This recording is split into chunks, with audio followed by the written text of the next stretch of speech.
Hello students. So last video में आपने exercise 5.1 के इंट्रोडक्शन स्टडी किया था। इस वीडियो में हम करेंगे एक्सरसाइज 5.1 के क्वेश्चन। उससे पहले देख लेते हैं कि क्वेश्चंस को करने का वर्किंग मेथड क्या है। ठीक है, तो स्टूडेंट्स कल हमने पढ़ा था कि कंटिन्यूटी की कंडीशन होती है। कंटिन्यूटी की कंडीशन कल हमने प्रूफ भी करी थी कि कैसे निकलती है, और ये हमारी रिक्वायर्ड कंडीशन आई थी कि LHL should be equal to RHL and should be equal to function at that point। ठीक है, अगर हमें किसी फंक्शन को कंटिन्यू प्रूफ करना है तो हम LHL निकालेंगे उस पॉइंट पर, मान लो C पॉइंट पर निकाल रहे हैं, RHL निकालेंगे C पॉइंट पर और फंक्शन की वैल्यू निकालेंगे दैट पॉइंट। तीनों ही आपस में इक्वल होनी चाहिए, तभी हमारा फंक्शन जो है वो कंटिन्यूअस होगा। ठीक है, तो आज एक नई चीज को इंक्लूड करते हैं इसमें। देखो, एक टर्म होती थी, आपने शायद 11th क्लास में भी पढ़ी हो, एक टर्म होती थी लिमिट ऑफ द फंक्शन। ठीक है, लिमिट ऑफ द फंक्शन क्या होता है? लिमिट ऑफ द फंक्शन क्या होता है? ये लिमिट ऑफ द फंक्शन, देखो स्टूडेंट्स, मान लो आपकी LHL जो आप लेफ्ट हैंड लिमिट सॉल्व कर रहे हो, ग्राफ से आपने कल देखा था, मान लो आपकी लेफ्ट हैंड लिमिट 2 आती है।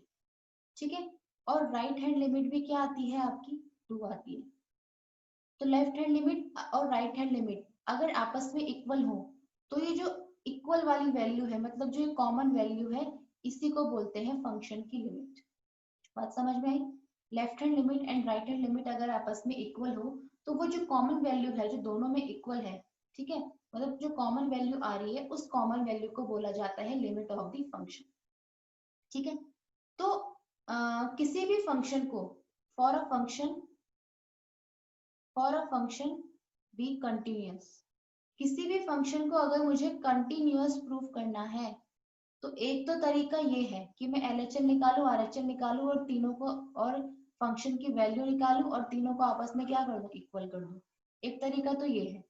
दूसरा एक कंडीशन ये होती है, देखो, किसी फंक्शन को कंटिन्यूअस प्रूफ करने की, for a function B continuous, सबसे पहले तो वो फंक्शन डिफाइंड होना चाहिए। मान लो मैं एट पॉइंट C निकाल रही हूँ, for a function B continuous at point C, सबसे पहला पॉइंट है कि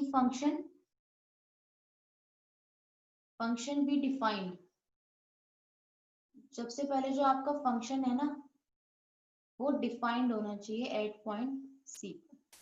डिफाइंड का मतलब समझ रहे हो? कुछ ना कुछ वैल्यू उसकी आनी चाहिए, मतलब इंफिनिटी ना बने, कुछ ना कुछ वैल्यू आए तो डिफाइंड होना चाहिए। दूसरी कंडीशन है कि limit of the function at point C is equals to value of the function at C। ठीक है, तो अगर किसी फंक्शन को आपको कंटिन्यूअस प्रूफ करना है तो या तो आप LHL निकालो, RHL निकालो, फंक्शन की वैल्यू निकालो, तीनों को आपस में इक्वल कर दो। पहली बात तो ये, या फिर आप क्या करो, चेक करो, पहला पॉइंट फंक्शन भी डिफाइंड होना चाहिए, जो आपका फंक्शन दिया हुआ वो डिफाइंड होना चाहिए C पर। दूसरी चीज, लिमिट ऑफ फंक्शन C पर उस फंक्शन की वैल्यू के इक्वल होनी चाहिए।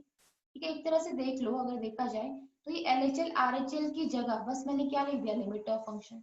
ठीक है, या तो LHL RHL अलग अलग निकाल के इक्वल दिखा दो, या लिमिट ऑफ फंक्शन निकल, क्योंकि LHL RHL अगर इक्वल है तो उसी को बोलते क्या है? लिमिट ऑफ द फंक्शन बोलते हैं। बात समझ में आई? तो कंडीशन ये है कि फंक्शन डिफाइंड होना चाहिए आपका C पर, और limit of function at point C should be equal to function value of the function at C। ठीक है, तो एक तो ये कंडीशन है कंटिन्यूअस की, एक ये वाली कंडीशन है। ठीक है, तो ये था आपका कंटिन्यूटी की कंडीशन। अब देखते हैं वर्किंग मेथड क्या होगा, जो आप क्वेश्चंस करोगे उनका वर्किंग मेथड क्या है। ठीक है जी, देखो कंडीशन क्या है मेरी कि LHL इज इक्वल्स टू होना चाहिए RHL इज इक्वल्स टू होना चाहिए फंक्शन की वैल्यू एट दैट पॉइंट। ठीक है, तो LHL लिखते कैसे हैं LHL को? ठीक है, आपने 11th क्लास में भी लिखा है इसको। देखो, मान लो C पर निकाल रही हूँ मैं, तो limit extending to C minus fx। LHL left hand ना, देखो लेफ्ट हैंड का मतलब जीरो से, मतलब किसी उस पॉइंट से इधर। ठीक है, अगर जीरो पे निकाल रहे हैं, मान लो C पॉइंट मेरा जीरो हो, तो 0 से यानी कि माइनस हो रही है, तो लगी तो लेफ्ट हैंड लिमिट निकलेगी। तो सिमिलरली इसलिए मैंने इसके ऊपर क्या लगाया, c माइनस एफ एक्स। इसको लिख देते थे लिमिट h टेंडिंग टू 0 और f c minus h। That's it. कैसे हुआ ये देखो, देखो x tending to c minus का मतलब है नेगेटिव वैल्यूज, मतलब उस पर्टिकुलर पॉइंट से कम वैल्यू में ले रही हूँ। ठीक है, ले ली मैंने इस मतलब मान लो ये 0 पॉइंट है मेरा, 0 से मैंने कम वैल्यू ले ली और फंक्शन लिख दिया एफ एक्स। ठीक है, अब उस फंक्शन को, अब इस चीज को मैंने कैसे लिखा, जो एक्सटेंडिंग टू c माइनस था यहाँ तक पहुंच गई थी ना मैं, c माइनस का मतलब 0 माइनस का मतलब 0 से कम वैल्यू ले रही हूँ। इसको मैंने कैसे लिख दिया, h टेंडिंग टू 0। अब मैं क्या कर रही हूँ, 0 की तरफ टेंड कर रही हूँ। ठीक है, और जो x वैल्यू थी उसको मैंने क्या लिख दिया, c माइनस, क्योंकि जो जो आपकी फंक्शन है ना ये x, अब की बात देखो आप पहुंच कहाँ गए हो, यहाँ पर पहुंच गए हो ना, 0 से कम मतलब c से कम वाली पोर्शन पे पहुंच गए हो ना, तो फंक्शन आपका किस में चेंज हो जाएगा, c माइनस h में। और h टेंडिंग टू 0 क्यों हुआ, क्योंकि लेफ्ट साइड से हम टेंड किसकी तरफ कर रहे हैं, 0 की तरफ कर रहे हैं, यानी कि c की तरफ कर रहे हैं। ठीक है, तो इसलिए x tending to c minus F X को लिख देते हैं h tending to 0 f c minus h। इसके बाद क्या करेंगे, जो भी फंक्शन दे रखा होगा उसमें c माइनस h रख देंगे, फंक्शन की वैल्यू यहाँ रख देंगे और लिमिट अप्लाई कर देंगे, तो आपकी LHS निकल जाएगी। सिमिलरली अगर आपको RHS निकालनी हो, RHS में क्या होगा, लिमिट c माइनस की जगह क्या आ जाएगा, c plus F x is equals to limit h tending to 0 f, यहाँ पर क्या हो जाएगा, c प्लस h, बिकॉज आप c प्लस का मतलब c से बड़ी वैल्यू यानी कि राइट साइड की वैल्यू, और इसको आप मॉडिफाई करके कैसे लिख सकते हो, h टेंडिंग, जब मैं h 0 की तरफ बढ़ रही हूँ तो फंक्शन मेरा क्या है, अब की बार फंक्शन जो मैं प्रेजेंट हूँ कहाँ पर हूँ, c प्लस h में। यहाँ पर आ गई थी ना मैं c प्लस पे, जो मेरा x तक कर रहा था वो टेंड कहाँ कर रहा था, c प्लस पे, यानी कि बड़ी वैल्यूज पे कर रहा था, तो फंक्शन क्या हो जाएगा आपका c प्लस h, जहाँ पर जो h है आपका वो कहाँ बढ़ रहा है, 0 की तरफ, टेंड 0 नहीं है, टेंड हो रहा है 0 की तरफ, मतलब राइट साइड से 0 की तरफ को बढ़ रहा है। ठीक है, तो इस तरीके से आप लेफ्ट LHS निकालो, इस तरीके से आप RHS निकालो और फंक्शन की वैल्यू निकालो, तीनों को अगर इक्वल आ जाता है तो क्या हो जाती है, वो कंटिन्यूअस हो जाता है फंक्शन। अब करता है क्वेश्चन, तो आपको और अच्छे समझ में आएगा। देखो फर्स्ट क्वेश्चन है आपका, prove that the function f(x) is equals to 5x minus 3 is continuous at x equal to 0, x equals to minus 3 and x equals to 5। ये फंक्शन आपका दे रखा है, आपको इस फंक्शन को तीनों पॉइंट पे, मतलब इस एक तरह से समझ लो तीन क्वेश्चन है आपके लिए, तो इन तीनों पॉइंट पे आपको इसको क्या प्रूफ करना है, कंटिन्यूअस प्रूफ करना है। ओके, देखो करते हैं, मैं करती हूँ x is equals to minus 3 पे पहले, बाकी के दोनों पार्ट तो आप सेम है कर लोगे, एक तो माइनस वाला पार्ट आपको मैं करके दिखा देती हूँ। देखो इस क्वेश्चन को देखो, मैंने आपको दो तरीके बताए थे ना, या तो आप कर लो LHS RHS निकाल के और फंक्शन की वैल्यू, या फिर डायरेक्ट फंक्शन की लिमिट निकाल लो, उससे भी कर सकते हो। तो उसके लिए जो सेकंड वाला कंडीशन थी मेरी कंटिन्यूटी की, उसके लिए क्या होना चाहिए, उसके लिए आपका फंक्शन डिफाइंड होना चाहिए। तो चेक करो कि मेरा फंक्शन डिफाइंड है ये, अगर मैं इस पे निकाल रही हूँ -3 पर, तो -3 पर डिफाइंड है, बिल्कुल है। अगर मैं यहाँ पर -3 रखती हूँ तो मेरा ये फंक्शन कुछ वैल्यू देगा, डिफाइंड होगा, मतलब इंफिनिटी नहीं बनेगा। ठीक है, तो यहाँ पर लिख देते हैं function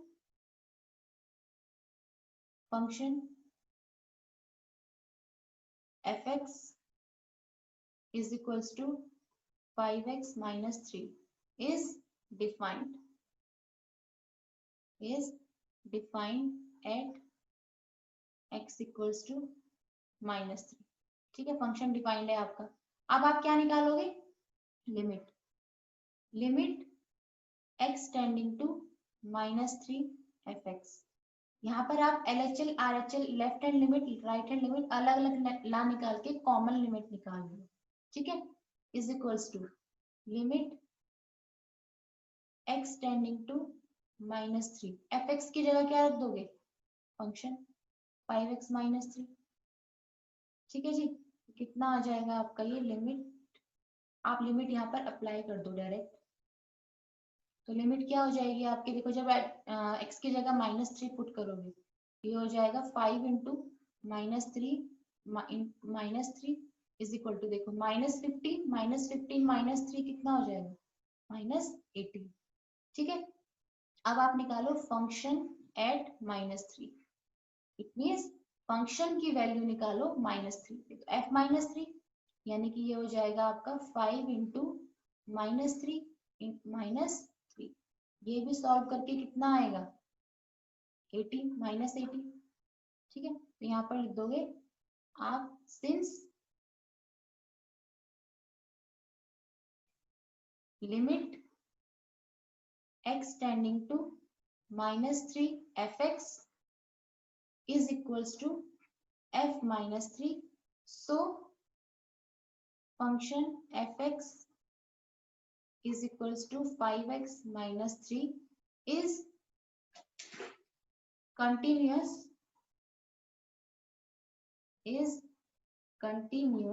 at x is equals to -3। Simple, ये आपका क्वेश्चन सॉल्व हो गया। ठीक है, सबसे पहले मैंने क्या करा, फंक्शन को डिफाइन चेक किया कि फंक्शन मेरा डिफाइंड है भी या नहीं।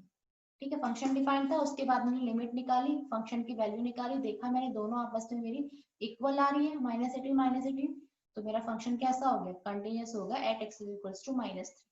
बाकी के दोनों पार्ट आप अपने आप से इजिली कर सकते हो। ठीक है, बस जहां पर मैंने -3 लिखा है वहां पर आपको क्या लिखना है, 0 एंड 5। अब करते हैं second question. So students, here is your second question, which is examine the continuity of the function fx is equals to 2x square minus 1 at x is equals to 3। यहाँ पर आपको चेक करना है, examine करना है, check करना है कि x is equals to 3 पर आपका गिवन जो फंक्शन है क्या ये कंटिन्यूअस है या नहीं है। उसके लिए भी देखो, सबसे पहले चेक करते हैं डिफाइंड है फंक्शन। देखो अगर मैं यहाँ पर x की जगह 3 पुट कर दूं तो फंक्शन की वैल्यू कुछ ना कुछ आएगी। ठीक है, इसका मतलब फंक्शन मेरा क्या है, डिफाइंड है, मतलब इनडिफाइंड इनडेफिनेट तो नहीं बन रहा ना ये। ठीक है, ऐसा नहीं हो रहा है कि इंफिनिटी वैल्यू है, यानी कि डिफाइंड है मेरा फंक्शन। तो यहाँ पर लिखेंगे function F x is equals to 2x square minus 1 is defined, और किस पॉइंट पर डिफाइंड है, at x is equals to 3।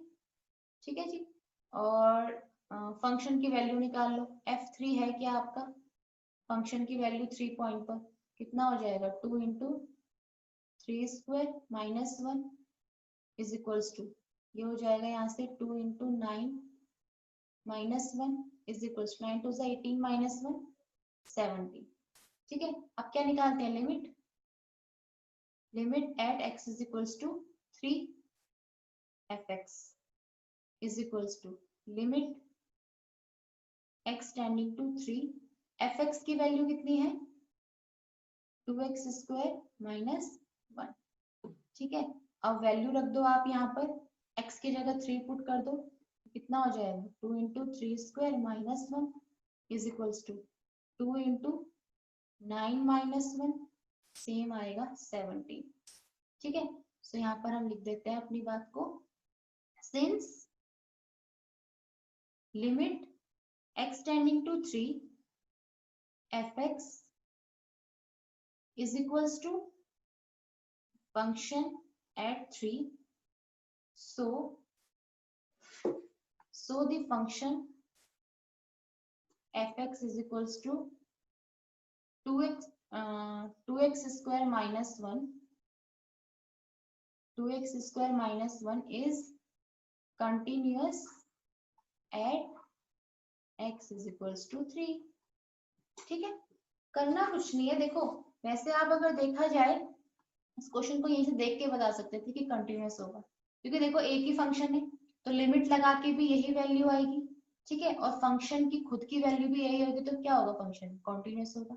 ठीक है, बट लेकिन सॉल्व स्टेप बाय स्टेप करना पड़ता है हमें, क्योंकि डायरेक्ट आप यहाँ से नहीं लिख दोगे कि यस कंटिन्यूअस है, दिखाना पड़ेगा करके। तो करते हैं थर्ड क्वेश्चन। देखो स्टूडेंट्स, थर्ड क्वेश्चन के आपके 4 पार्ट दे रखे हैं यहाँ पर। देखो examine the following function for continuity, 4 functions दे रखे हैं, इनमें भी आपको चारों फंक्शन को क्या प्रूफ करना है, प्रूफ एग्जामाइन करना है, चेक करना है कि ये चारों फंक्शन आपके कंटिन्यूअस हैं या नहीं है। तो हम पहले फर्स्ट फंक्शन लेते हैं, ठीक है। फर्स्ट फंक्शन है आपका F x is equals to X minus 5, ठीक है, डिफाइंड है फंक्शन। अच्छा देखो अब तक के क्वेश्चन में क्या था, आपको पॉइंट दे रखे थे कि किस पॉइंट पर निकालना है, at X is equals to 3, ठीक है। फर्स्ट क्वेश्चन में भी वैल्यू थी X equal to 0 minus 3 5, but इस क्वेश्चन में क्या है, कोई वैल्यू नहीं दी हुई है हमको यहाँ पर कि किस पॉइंट पर हमें कंटिन्यूटी चेक करनी है, ठीक है। जब हमें ऐसा है कि किसी पॉइंट पर चेक कंटिन्यूटी चेक मतलब पॉइंट नहीं दे रखा है, तो हम कोई भी अपनी कोई भी रैंडमली पॉइंट ले लेते हैं, ठीक है। तो हम यहाँ पर लिख देते हैं वी चेक, यहाँ पर हम साइड में लिख देते हैं we check the continuity at point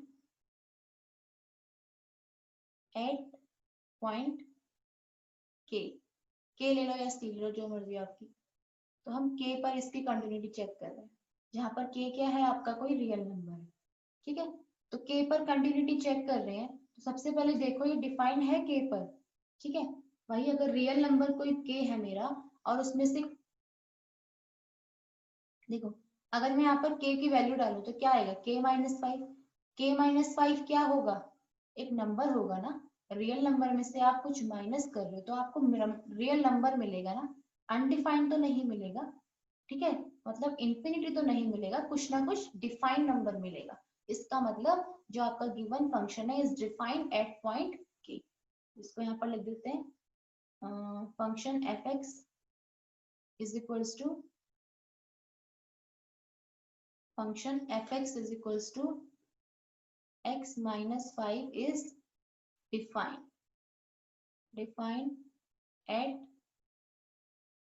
x is equals to k, हम k पर चेक कर रहे हैं, ठीक है। उसके बाद क्या चेक करते हैं, हम लिमिट निकालते हैं, limit x tending to k fx is equals to limit x tending to k की, k तो k ही है आपका, fx क्या है x माइनस 5, यहाँ से जब आप लिमिट अप्लाई कर दोगे कितना आ जाएगा k माइनस 5, ठीक है। अब क्या निकालते हैं फंक्शन की वैल्यू k पर, तो एफ के कितना हो जाएगा आपका k माइनस 5, तो दोनों इक्वल आ रहे हैं ना आपके, ठीक है। और दोनों जब इक्वल आ रहे हैं तो यहाँ पर आप लिखोगे सिंस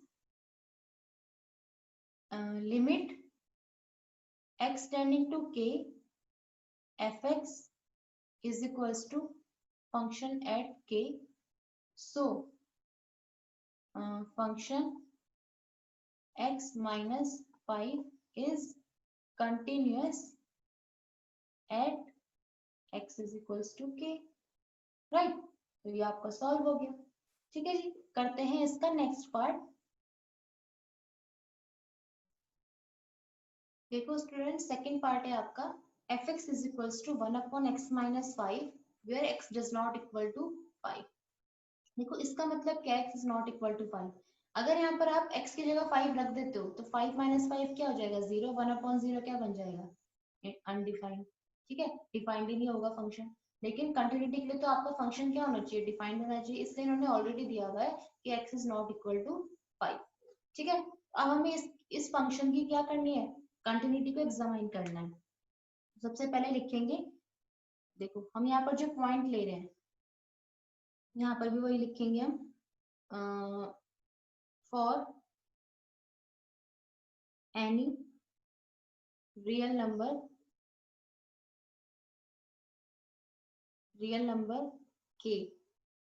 के हम कोई रियल नंबर ले रहे हैं उसके लिए हम इसकी कंटिन्यूटी को चेक करेंगे, लेकिन वो जो के है ना मेरा वो क्या नहीं होगा, डज नॉट इक्वल टू 5, ठीक है। ये हम मेंशन कर देते हैं पहले कि जो हमारा के है वो 5 को छोड़ के कुछ भी हो सकता है लेकिन 5 नहीं हो सकता, क्योंकि अगर 5 हो गया तो आपका फंक्शन क्या हो जाएगा, नॉट डिफाइंड, ठीक है जी। तो for any real number k is not equal to 5 function F x is equals to 1 upon x minus 5, इससे पहले देखो डिफाइंड है, इज डिफाइंड ठीक है, डिफाइंड है but k is not equal to 5 के लिए डिफाइंड वो भी पहले मेंशन कर दिया, for any real number k is not equal to 5 the function f(x) is defined. ठीक है, डिफाइंड तो हो गया। अब क्या करते हैं, लिमिट चेक करते हैं। तो यहाँ पर लिख देते हैं limit x tending to k f(x) is equals to limit x tending to k f(x) की वैल्यू क्या है आपकी 1/x minus 5 is equals to, देखो लिमिट अप्लाई कर दो तो कितना हो जाएगा 1/k माइनस 5, राइट। अब क्या निकालते हैं, फंक्शन की वैल्यू एट दैट पॉइंट, तो एफ के भी आपका क्या हो जाएगा, यहाँ पर आप एक्स की जगह के रखोगे तो कितना आ जाएगा के माइनस 5। ठीक है, तो आपके ये दोनों चीजें इक्वल आ गई, लिमिट फंक्शन के इक्वल आ गई है, तो यहाँ पर आप इस चीज को मेंशन कर दो, यहाँ पर लिख देना। ठीक है, यहाँ पर लिख देती हूँ मैं, सिंस क्या था, लिमिट एक्सटेंडिंग टू के f(x) is equals to fk, so function f(x) is equals to 1/x minus 5 where x is not equal to 5। ये फंक्शन था आपका, is continuous। क्या है फंक्शन आपका, कंटिन्यूअस है। ठीक है जी, तो ये हमारा प्रूफ हो गया कि ये फंक्शन आपका कैसा है, कंटिन्यूअस है, but not for k is equals to 5। k is equals to 5 के लिए कंटिन्यूअस नहीं हो पाएगा, इसलिए हमने पहले मेंशन कर दिया कि k is not equal to 5 है, तब आपका ये फंक्शन क्या है, कंटिन्यूअस है। ठीक है, ये वो आपका बी पार्ट। अब करते हैं इसका सी पार्ट। देखो सी पार्ट क्या है आपका, f(x) is equals to x square minus 25 upon x plus 5 where x is not equal to minus 5। देखो यहाँ पर भी इन्होंने ये चीज पहले ही मेंशन कर दी कि x is not equal to minus 5 है, क्योंकि अगर x माइनस 5 के इक्वल हो गया तो आपका क्या हो जाएगा, यहाँ पर माइनस 5 प्लस 5 0 हो जाएगा, और ये फंक्शन आपका कैसा हो जाएगा, नॉट डिफाइंड हो जाएगा। ठीक है, तो इन्होंने पहले इस चीज को मेंशन कर दिया कि x की वैल्यू आप -5 नहीं ले सकते। इसको भी हम बी पार्ट की तरह ही करते हैं, यहाँ पर लिखते हैं for any real number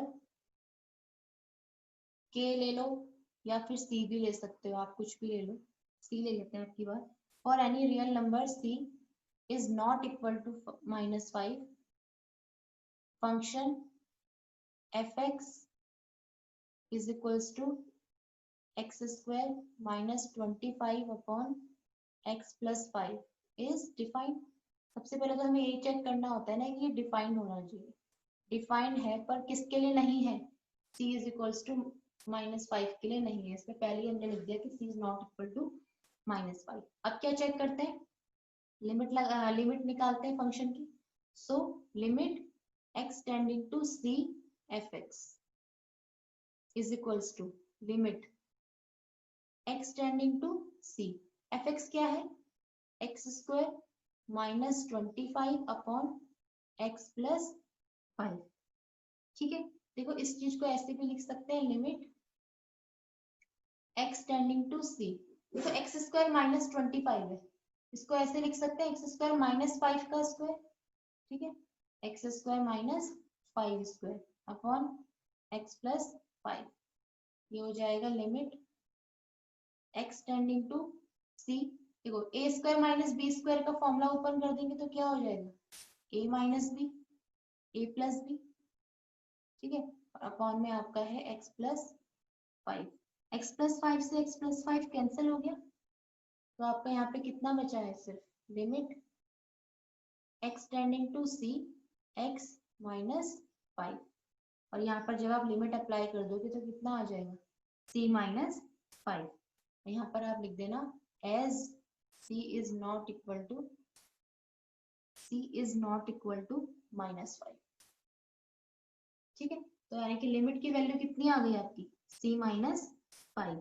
similarly आपके फंक्शन की वैल्यू भी यही आनी चाहिए, तो आप फंक्शन की वैल्यू निकालो। देखो जब आप फंक्शन की वैल्यू निकालोगे एफ सी निकालोगे तब भी आपका कितना आएगा, देखो एफ सी एफ सी मतलब एक्स की जगह सी पुट कर दोगे तो कितना आएगा, सी स्क्वायर माइनस 25 अपॉन सी माइनस 5। सिमिलरली आप न्यूमरेटर को ऐसे ब्रेक कर सकते हो, सी माइनस 5 सी प्लस 5 में अपॉन सी माइनस 5 कैंसिल हो जाएगा तो कितना आ जाएगा यहाँ से भी सी प्लस 5 था आपका नीचे, सी प्लस 5 से सी प्लस 5 कैंसिल तो कितना आ जाएगा आपका सी माइनस 5। ठीक है, तो यही आपकी लिमिट की वैल्यू भी सी माइनस 5 आई थी और आपकी क्वेश्चन ये जो फंक्शन की वैल्यू है ये भी क्या आ गई है सी माइनस 5। यहाँ पर हम लिख देंगे since function at c is equals to limit x tending to c fx, so function fx is equals to x square minus 25 upon x plus 5 is continuous at किस पॉइंट पर c point, where c is not equal to -5। c आपका -5 के equal नहीं हो सकता है। ठीक है जी, तो ये हो गया आपका कंटिन्यूअस प्रूफ। अब करते हैं इसका हम लास्ट पार्ट। देखो स्टूडेंट्स, फोर्थ क्वेश्चन है आपका fx is equals to mod of x minus 5। आपको इस फंक्शन की भी कंटिन्यूटी को एग्जामाइन करना है और चेक करना है कि ये फंक्शन कंटिन्यूअस होगा या नहीं होगा। देखो सबसे पहले तो मोड से बाहर निकालते हैं फंक्शन को। देखो आपको पता होगा कि मोड क्या होता है, प्लस माइनस दोनों, मतलब अगर लेस देन वैल्यू है किसी पर्टिकुलर पॉइंट से तो उसके लिए पॉजिटिव होता है, ग्रेटर देन के लिए लेस देन के लिए नेगेटिव होता है और ग्रेटर देन के लिए पॉजिटिव होता है। तो ये फंक्शन आपका कैसे हो जाएगा, देखो 5 पर डिपेंड है पूरा फंक्शन, क्योंकि 5 माइनस 5 क्या होता है 0 होता है।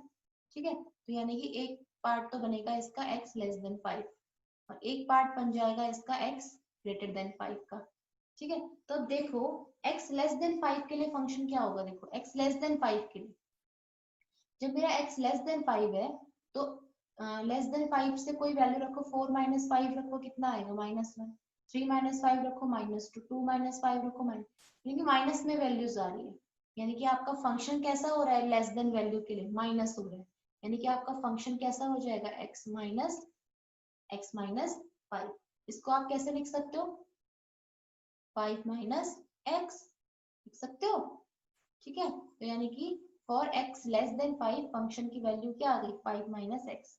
Similarly x greater than equal to 5 के लिए जब x की वैल्यू 5 से बड़ी है, 5 से बड़ी है तो पॉजिटिव रहेगा तो यही वैल्यू आएगी। जब 0 होगा तब क्या आ जाएगा 0 ही हो जाएगा, और जब ग्रेटर देन होगा तो भी क्या आएगी आपकी वैल्यू पॉजिटिव आएगी, यानी कि x लेस देन 5 के लिए फंक्शन 5 माइनस x बन गया, ग्रेटर देन इक्वल टू 5 के लिए function is become x minus 5। अब हमें इस फंक्शन की क्या करनी है कंटिन्यूटी को चेक करना है। देखो अब आप अप्लाई कर सकते हो अपना फर्स्ट वाला कंटिन्यूटी कंडीशन, जिसमें आपने ये देखा था कि LHL RHL और तीनों LHL RHL और फंक्शन की वैल्यू क्या होनी चाहिए इक्वल होनी चाहिए। यहाँ पर आप LHL RHL इजिली निकाल सकते हो, क्योंकि LHL के लिए आपको फंक्शन की वैल्यू फंक्शन पता है और RHL के लिए भी फंक्शन पता है। ठीक है, तो निकालते हैं हम LHL। देखो LHL कैसे, limit x tending to 5 minus fx is equals to limit x tending to 5। देखो जी, जब x tending to 5 माइनस है तो फंक्शन मेरा किसमें चेंज, लिमिट किसमें चेंज हो जाती है h tending to 5 और फंक्शन हो जाता है आपका 5 माइनस h। ठीक है, f 5 माइनस मतलब x की जगह क्या आ जाता है 5 माइनस h आ जाता है। ठीक है, अब देखो आप क्या कर रहे हो, आप देखो फंक्शन निकालोगे पहले तो limit h tending to 5। Function क्या है 5 माइनस h के लिए, देखो 5 से कम के लिए जब आपका x 5 से लेस है तो फंक्शन क्या है 5 माइनस x है। ठीक है, बट h के केस में क्या हो जाएगा फंक्शन 5 माइनस h, राइट। तो h आप लिमिट अप्लाई कर दो, लिमिट जब अप्लाई करोगे यहाँ पर तो कितना आ जाएगा 5 माइनस 5 कितना हो जाएगा वैल्यू 0। ठीक है। सिमिलरली निकालो आप right hand limit, limit x tending to 5 plus fx is equals to limit h tending to 5 और यहाँ पर फंक्शन हो जाएगा 5 प्लस h क्योंकि RHL के लिए प्लस हो जाता है, ठीक है, is equals to limit h tending to 5, 5 plus h, plus के लिए जब आपका 5 से बड़ा है वैल्यू तो x फंक्शन की वैल्यू क्या है x माइनस 5, बट आपका h के केस में क्या हो जाएगा function h minus 5, x minus 5 में x की जगह क्या रख दिया h रख दिया। अब आप अप्लाई कर दो लिमिट तो क्या हो जाएगा 5 माइनस 5 कितना 0, ठीक है। और क्या निकालते हो आप, फंक्शन की वैल्यू भी तो निकालते हो, ठीक है, तो फंक्शन की वैल्यू निकालो f5 और फंक्शन यानी कि x इज इक्वल्स टू 5 के लिए भी फंक्शन क्या है आपका ये, यहाँ पर जब आप 5 रखोगे तो कितना आ जाएगा आपका 0, ठीक है। तो आप देख रहे होंगे, यहाँ पर लिख लो आप इस चीज को, since LHL limit x tending to 5 minus fx is equals to RHL extending to 5 plus fx and value of the function at 5, तीनों ही आपस में इक्वल है, LHL RHL और फंक्शन की वैल्यू तीनों ही आपस में इक्वल है, तो आप यहाँ लिख दोगे so the function is continuous at x is equals to 5, ठीक है, तो यानी कि x is equals to 5 पर आपका क्या है फंक्शन कंटिन्यूअस है। तो ये था स्टूडेंट्स आपके थर्ड क्वेश्चन के सारे पार्ट हो गए। देखो आप करते हैं फोर्थ क्वेश्चन। फोर्थ क्वेश्चन था आपका prove that the function fx is equals to x to the power n is continuous at x is equals to n where n is a positive integer। अच्छा, positive integer का मतलब 1 2 3 कुछ भी हो सकता है, ठीक है। आपको प्रूव करना है कि ये फंक्शन आपका कंटिन्यूअस होगा। देखो पहले तो फंक्शन लिख लो, फंक्शन के fx is equals to x to the power n। सबसे पहले क्या देखते हैं, फंक्शन डिफाइंड होना चाहिए, ठीक है। फंक्शन आपका डिफाइंड है, बिल्कुल है। आप x की जगह क्या रखो 1 2 3 कुछ भी रखो तो वैल्यू आएगी कुछ ना कुछ निकल के, मतलब नॉट डिफाइंड नहीं हो सकता। यहाँ पर पहला पॉइंट तो लिखोगे आप fx is defined, ठीक है, at x is equals to, ठीक है, डिफाइंड है क्योंकि x की जगह आप n रख दो n to the power n तो डिफाइंड बनेगा फंक्शन। और फंक्शन की वैल्यू निकालो fn, कितना आएगा n to the power n, ठीक है। अब निकालो limit, limit x tending to n fx is equals to limit x tending to n, fx की वैल्यू क्या है x to the power n, limit limit apply कर दो आप यहाँ पर तो कितना हो जाएगा, लिमिट अप्लाई करोगे तो n to the power n। देखो फंक्शन की वैल्यू लिमिट के इक्वल आ रही है तो यहाँ पर लिख दो आप since limit x tending to n fx is equals to value of the function at n, so function fx is continuous at x is equals to n, ठीक है, सिंपल। तो ये थे आपके 4 क्वेश्चन। नेक्स्ट वीडियो में हम करेंगे question number 5 से। तब तक के लिए थैंक यू सो मच।